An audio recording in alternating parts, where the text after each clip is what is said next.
Welcome to another episode of BattleCast. As usual, I am joined today by Deuce Dread, or Master Fro, and of course, Standing Fast 85. You might know better as King Zook because he's just a master with that damn thing. Anyway, today we're going to be further discussing some of our thoughts on Battlefield 6, some gameplay things that we think should or should not be within the game, and as usual, I hope you guys do enjoy. As always, if you enjoyed the video, remember to leave a nice, thick, and juicy like, and of course, if you want more content like this, then hit that big red sexy subscribe button. And I gotta thank my channel members. Thank you guys so very much. You help make these videos possible. If you want to join and get access to exclusive perks like the members on screen right now, then make sure you check out the link down below or hit that blue join button. Anyway, let's start the video. All right, boys. Oh, come on. So I'm ready when you are, man. So much lag. It's level 6. Almost midnight. Level 6 just fucking nailed me. I wouldn't be talking about 6 and nailing anytime soon, Deuce. Probably not great for YouTube here. It's a family-friendly audience. You know, we don't want to bring David Dobrik into this. So You just had to go and take it to a nasty place. You just had to do that. all right. So I guess we should, according to the script, Yes. what do we know about Battlefield 6 so far? And what sounds good? What doesn't sound so good? Okay. Well, what do we know about Battlefield 6 so far? Right now, we know that it's a game. That is for sure. We know that much. Everything that I've read and seen so far, I haven't seen a whole lot of news other than whatever Flatfire's been posting randomly. You know. We know it's going to be live service. Well, we do know that the Battle Royale mode that may be coming with it may be live service. That much I do know. I've heard that repeated and tweeted about multiple times. I'm okay with the Battle Royale mode being live service, but the whole game itself, I shudder at the thought, you know, because we've had this conversation before about the live service. You know, anything they promise about the game can instantly be taken away, and we can't do nothing about it or complain about it because live service. We do know it's going to be modern so far, right? We think have y'all we seen know. anything else? Well, I know we think we know, but have y'all seen anything else that's said otherwise? That garbage leak on Twitter of the concept art. Of the futuristic Battlefield? Yeah. Yeah, that's bad. Yeah. I cringed when I saw it. Yeah, that was rough. There are people trying to defend any it too. part of that is real, I'm going to be upset. Yeah, no, I don't want drones. I'll be upset. I mean, I know it's a completely different game, but like Ghost Recon Breakpoint had many issues, and one of them was 1,000% the ridiculous amount of drones. Like, their only way to make things more difficult was just, I'll throw some more drones.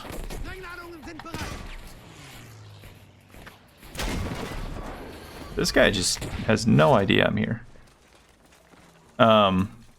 Deuce? What? Live service?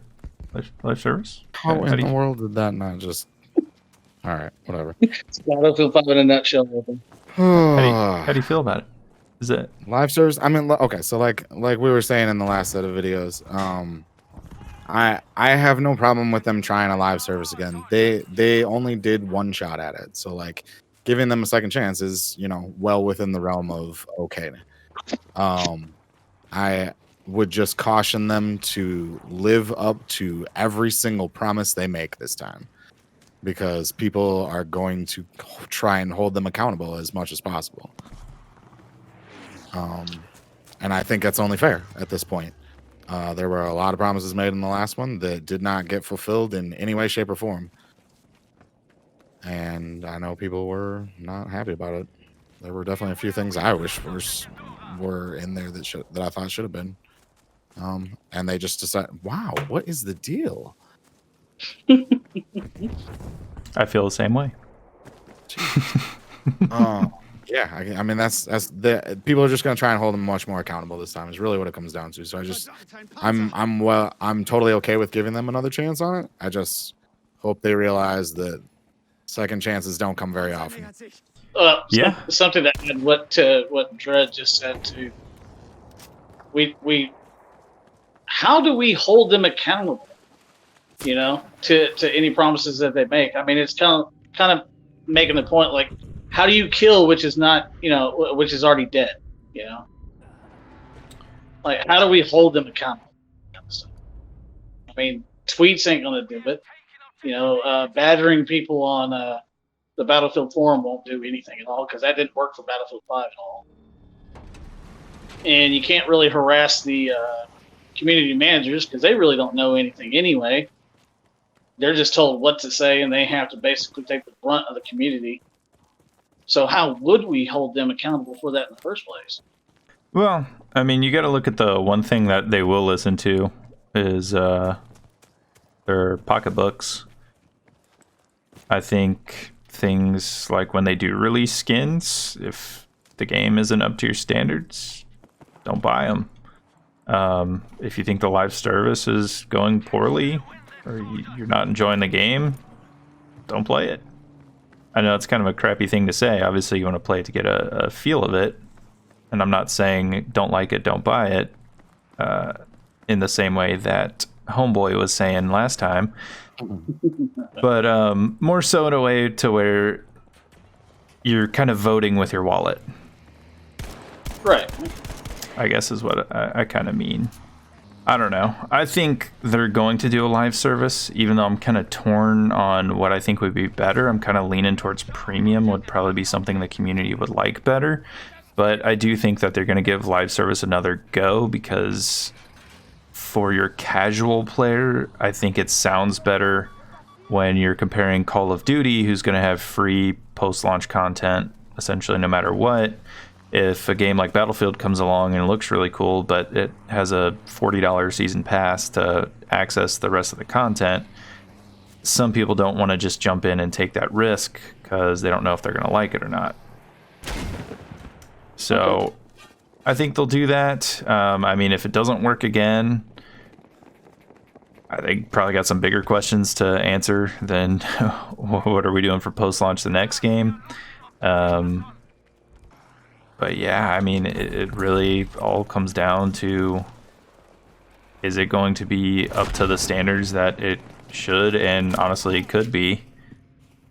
Because we saw at the end of Battlefield 5's life cycle, even like the kind of content they put out was pretty good. I thought Providence, even though it's kind of like a remade map, I think it's a pretty fun map in Conquest. And I think some of the skins they released were really nice. And then we saw with the Pacific, that was kind of like the one big high point of BF5. They can do it. It's just a matter of where their starting point is. And then obviously BF5 didn't have a great starting point, so they were starting kind of behind.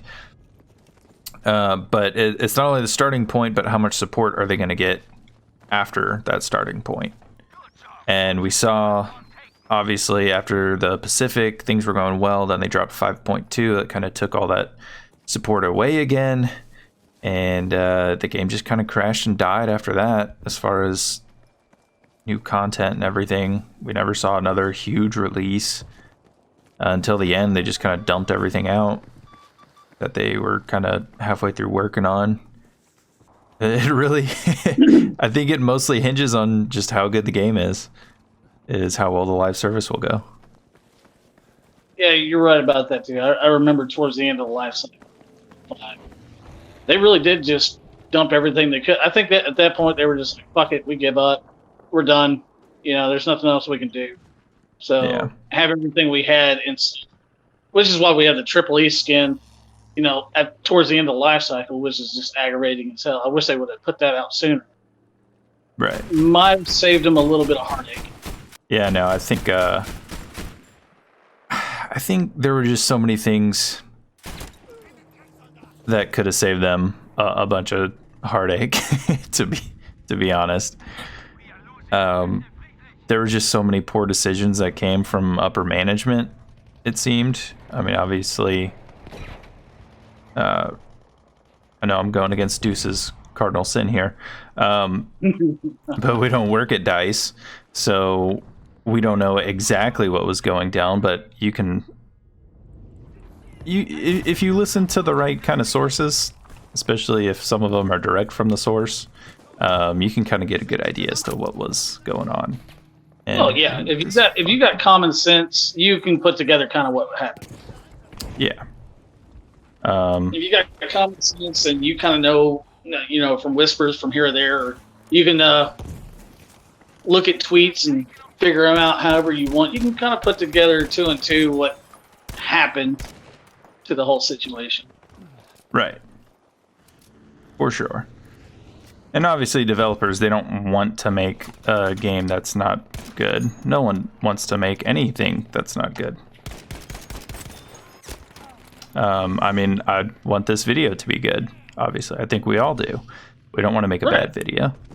We don't want to have a bad conversation. But then again, if, I don't know, YouTube comes out and says that we can't discuss certain topics or we have to change the way that we make our video, well, that's going to have an effect on it that's out of our control, and people might not like it, but, we can't do anything about it. It's just how it is if we want to keep doing what we're doing. Good kill. I can't even imagine being in that position, to be honest, but I think they can do a pretty good live service. So, I mean, Apex is still kind of going strong from what I know about that game. Battlefront 2 had some pretty good stuff towards the end. Hopefully we don't have to wait till the end of a game's life cycle to finally start seeing quality stuff, but I guess we'll just have to wait and see on that one. We could hope. Yeah. Yeah, no. I am currently playing in a round where there are 6 guys running around with a Panzerbuchse. Nice. Yeah, it's loads of fun. I'm totally dodging them all. That's the funny part. It's super rare this happens. It's typically the machine guns that are so cinematic in the movies when you're running away from them. When you're the Fro, you run away from anti-material rifles exploding around you. Yeah. Level 266. All right. Level 266. See, poor Jaws is sitting here watching me play right now, and I'm 20 and 1 in a plane. I'm having to suffer through that. I'm getting headshotted by the 99 snipers on this map and driving my Jeep around like I don't have a driver's license. Nice. Next topic.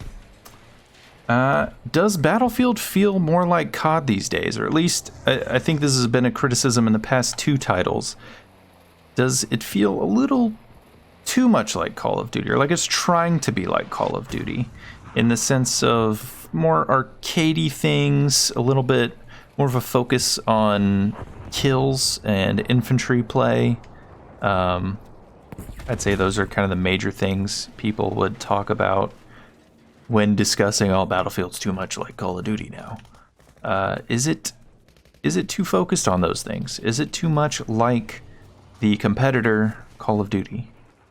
I guess I would say no. I don't think it's too much like it. The thing is with games of this nature, you're going to have a lot of natural overlap, and they naturally play in the same eras from time to time. Ooh, that guy almost did. I mean, they're gonna play over the same eras from time to time, so it's gonna look like one is taking one's ideas and the other is taking the other's ideas. At this point, I would probably say if anyone is taking ideas from anybody, it would be Call of Duty from Battlefield.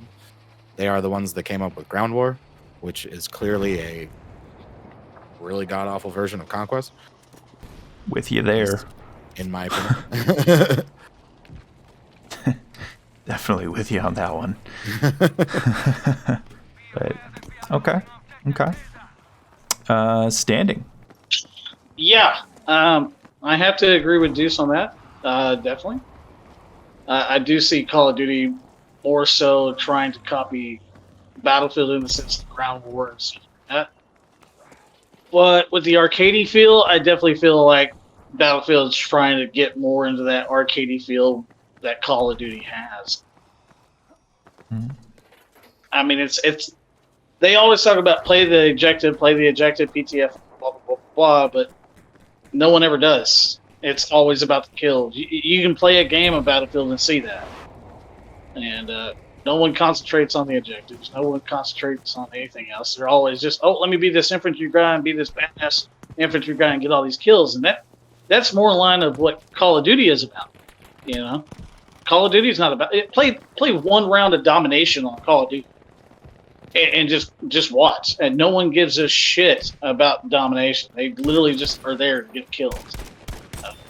So I like I said, I would have to agree with Dread on that. That Call of Duty is definitely still copying more so from Battlefield on certain things, but I think it's more of a 50-50 for me.